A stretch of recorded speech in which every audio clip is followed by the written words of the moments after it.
Echoes of Time concert will be presented by Anchored Sound theatre duo and some renowned artists. Now these echoes will be rendered through music and live acting, narrated to capture the essence of the time. The concert features Anchored Sound's 35-piece all-black symphony orchestra and its 26-member youth choir and a group of renowned artists.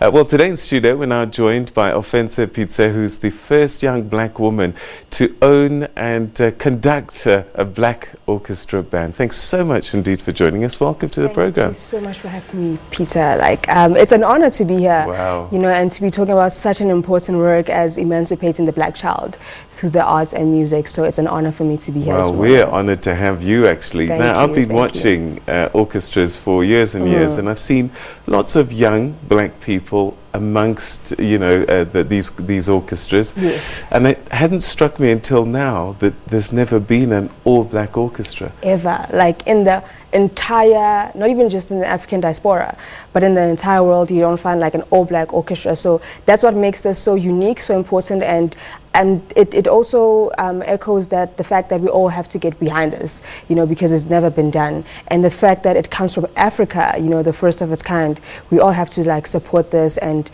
really hold hands and hold arms in order to support such an initiative. All right, so take us through the journey that got you to the point that you said, I've got to do something.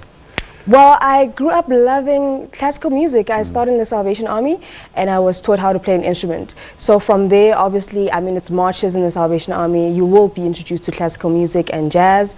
And then from there, I got introduced to your operas. And I was like, I saw something kind of weird because I was like, okay, but where are our brothers and sisters here? Yeah. You know, and then I was kind of conflicted by that. And I wanted to sort of like challenge that narrative.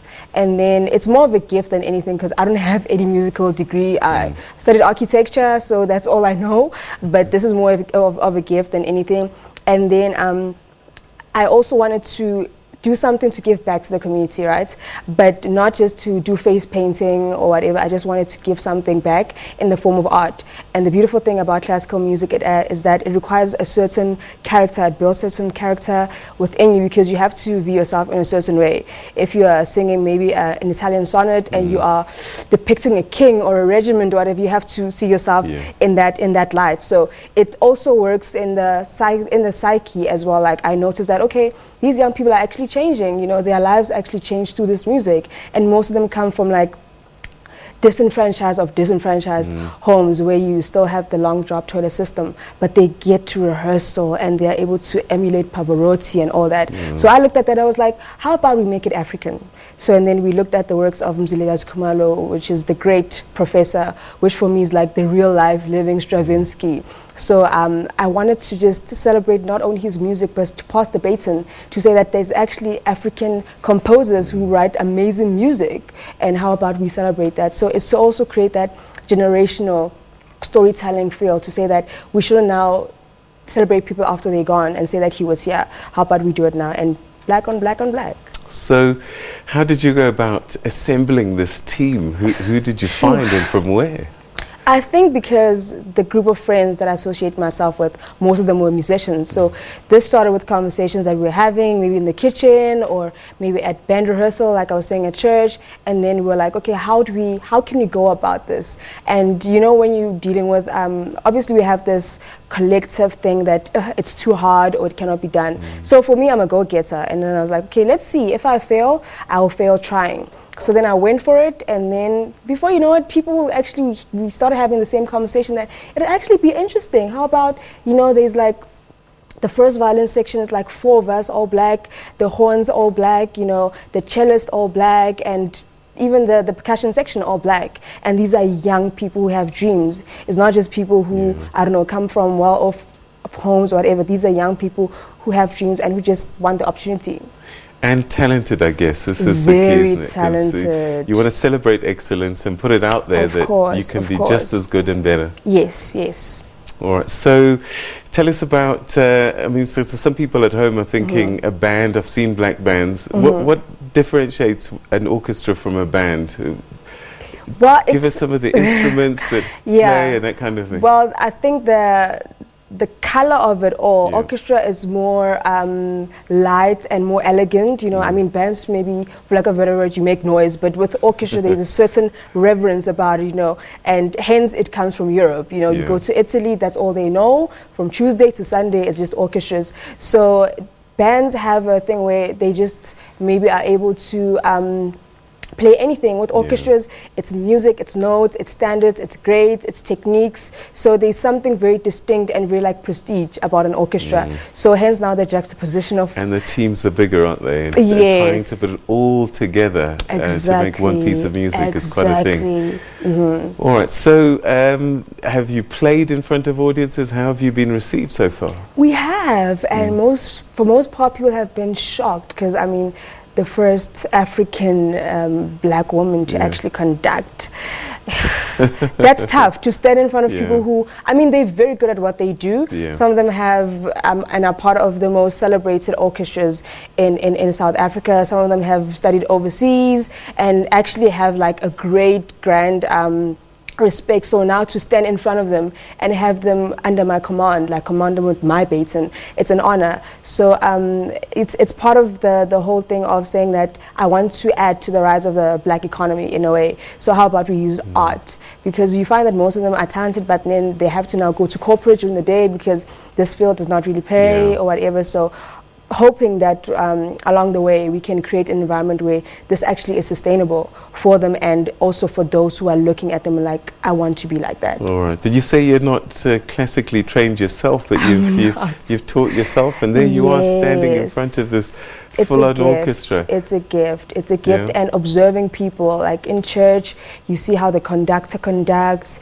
and how certain, because my research is based on what I listen to, what I watch. So, and I also have like a mentor. I'm mentored by the great Tami Zungu, who's the head of music TUT. So he's also very stern, and so I cannot but be great. So you must have had to prove yourself for your orchestra to trust you. Yes, yes. And each and every day I have to prove myself. So I have to stay like 1 foot ahead of everything else, because people are expecting me to do like something wrong, or to catch me off, or to be offbeat, or to get a technique wrong. So now it becomes like that challenge of saying that, okay, now I have to, you know, before I shine, I have to polish.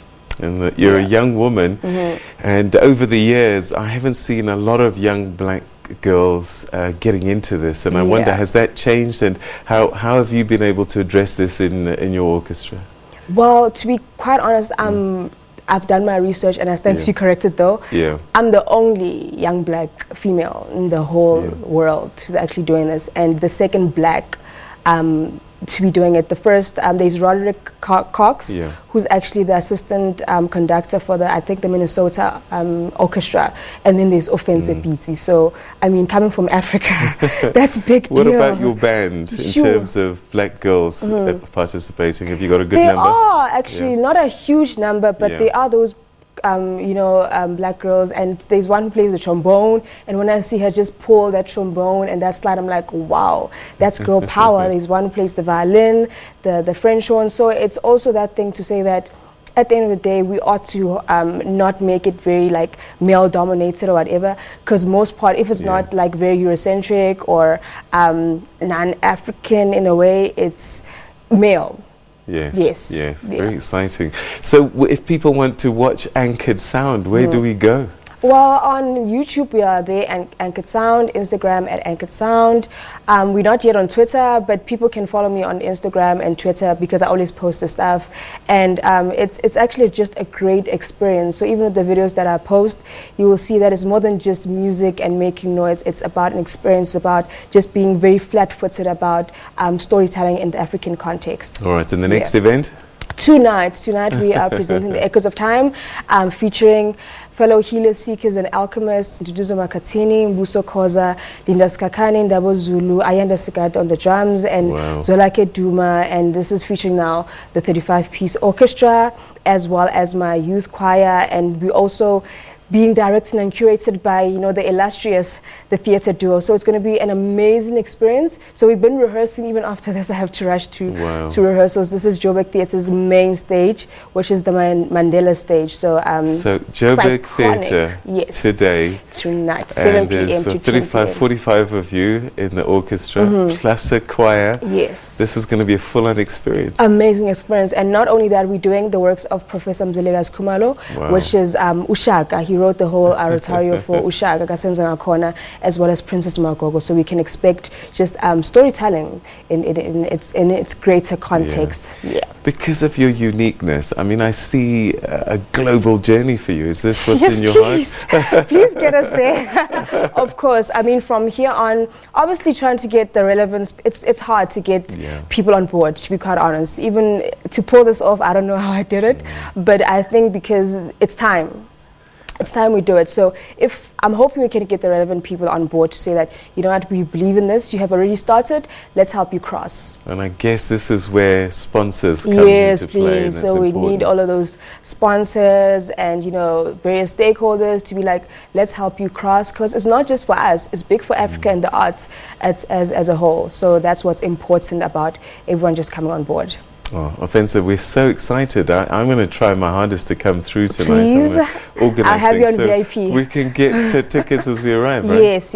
You can get tickets. Box office is there at the Joburg Theatre. So full-on experience. What time? It's amazing. 7 p.m. to 10 p.m. Okay. And there's also Zawadi Amungu, like she is the real live voice of Princess Magogo. So, it's a full-on experience. So I am sold. I'm excited because I'm going to see you tonight as well. I know that I'm going to be an Anchored Sound fan. Yes, thank you so much. Thanks so much, and congratulations, and well done on this amazing initiative and leading the way. Thanks so much. Thank you so much. All right, so there you have it, Joburg Theatre this evening. Make sure you get down there. You're going to see something you have never seen before anywhere in the world. That's an all-black orchestra accompanied by an accomplished choir that'll be performing tonight at the Joburg Theatre. Make a turn there. All right, we take a quick break, and when we come back, we'll have more for you on the agenda.